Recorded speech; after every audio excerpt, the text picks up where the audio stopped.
অ ভগৱানী বেছি বৰষুণ দিছে নি এটা কি হ'ব মুৰ্গী পোৱালিকেইটা মুৰ্গী পোৱালি ক'লৈ গৈছেগে লগ আছে নে লগত অঁ আৰু মুৰ্গী পোৱালিকেইটা দেউতা ক'ত আছে আৰু পোৱালিটো অঁ গঁৰালত সোমাই থৈ গ'ল তাহাঁতি অঁ হা মাক জংঘলত আছে আৰু পোৱালিটো গঁৰালত সোমাই থৈ গ'ল অঁ বৰষুণ দিয়াৰ কাৰণে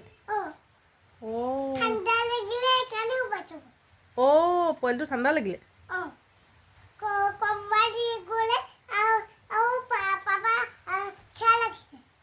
অঁ কম্বল দিবলৈ গ'ল গঁৰালত কম্বল দি থৈ আহিলেগৈ নি